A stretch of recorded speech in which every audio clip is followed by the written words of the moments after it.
Gloire à Dieu le Père, gloire à Jésus-Christ notre Rédempteur, gloire au Saint-Esprit. Que Dieu vous bénisse.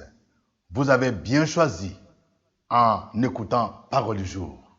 Je voudrais partager avec vous la première épître de Jean, au chapitre 3e, les versets 11 et 12. Car ce qui vous a été annoncé et ce que vous avez entendu dès le commencement, c'est que nous devons nous aimer les uns les autres et ne pas ressembler à Caïn qui était du malin et qui tua son frère.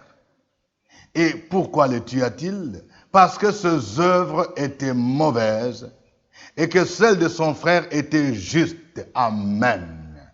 Bannissons l'esprit de Caïn. C'est le thème de mon exhortation. L'esprit de Caïn ronge notre société aujourd'hui. L'esprit de Caïn ronge même nos familles. Caïn nous rappelle ces personnages. Le fils d'Adam. C'est lui l'aîné qu'Adam a engendré. La Bible nous dit que Caïn fut jaloux de son frère Abel. Lorsqu'il a vu que l'offrande de son frère Abel fut approuvée par l'Éternel. La Bible nous dit que l'Éternel porta un regard favorable sur Abel et sur son offrande. Caïn fut irrité. Il s'est posé cette question: pourquoi mon offrande fut rejetée et c'est l'offrande de mon frère Abel qui est agréable? La Bible nous dit que Caïn, il a tué son frère. Et ici, l'apôtre Jean nous recommande de ne pas ressembler à Caïn. Il y a beaucoup de gens qui ressemblent à Caïn aujourd'hui. Peut-être que nous ne tuons pas avec l'arme blanche ou bien l'arme de feu, mais nous tuons par la langue. Nous détruisons les autres. Nous calomnions les autres. Nous cultivons la haine dans notre cœur. La Bible nous dit que celui qui hait son frère, c'est un meurtrier. L'esprit de Caïn, c'est un esprit de jalousie. La jalousie ronge aujourd'hui même l'Église. Comment peux-tu être jaloux de ton frère parce que lui vient de se marier? Comment peux-tu être jaloux de ton petit frère, de ta petite sœur parce qu'elle s'est mariée ou il s'est marié le premier? Dans une même famille où les gens sont prêts à se faire du mal. Dans une même famille où la dame ou l'épouse veut faire du mal à son époux et vice-versa. Ce n'est pas normal. La Bible nous dit que nous sommes le corps du Christ, Église. Et dans un corps, il y a la complémentarité, il y a l'unité, il y a la solidarité. Quand un membre se réjouit, tous les membres doivent se réjouir. Aussi, lorsque j'apprends que mon frère a été élevé à un poste de responsabilité, lorsque j'apprends que ma sœur est bénie, cela ne devrait pas constituer une menace pour moi, mais je devrais me réjouir et crier Alléluia.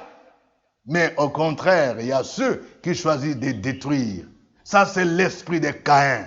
Nous ne devons pas ressembler à Caïn, qui a tué son frère.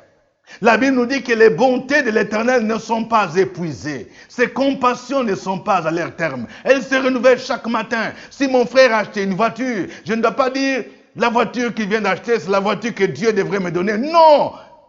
Dans les stocks célestes, il y en a pour tout le monde. Les bontés de l'Éternel ne sont pas épuisées. Tu n'as pas besoin de tuer ton frère. Tu n'as pas besoin de développer la haine, la jalousie. Parce que Dieu, il a aussi en réserve pour toi. La Bible nous dit, Caïn a tué son frère parce qu'il était du malin. C'est-à-dire, il y a un esprit mauvais. Le malin, c'est un autre nom de Satan. Ne laissons pas Satan envahir nos cœurs au point de chercher à détruire les autres. Chers serviteurs de Dieu, pasteurs, bishops, prophètes, ne laisse pas le diable envahir ton cœur au point où tu es prêt à détruire le ministère de quelqu'un d'autre. Parce que tu es jaloux de lui. Ça, ce n'est pas l'esprit de Dieu, c'est l'esprit de Caïn. Mais au contraire, ce que Dieu nous demande, c'est de développer l'amour. Le plus grand commandement, c'est d'aimer Dieu de tout notre cœur, de toute notre âme, de toute notre pensée. Et le second, c'est d'aimer notre prochain comme nous-mêmes. Que Dieu fasse en sorte que l'esprit de Caïn soit banni de nos familles, soit banni de l'Église, soit banni de notre société et que nous puissions cultiver l'esprit d'amour. Dieu nous a aimés d'un amour inconditionnel. Nous devrions aussi nous aimer d'un amour inconditionnel. Que Dieu bénisse sa parole et bonne journée.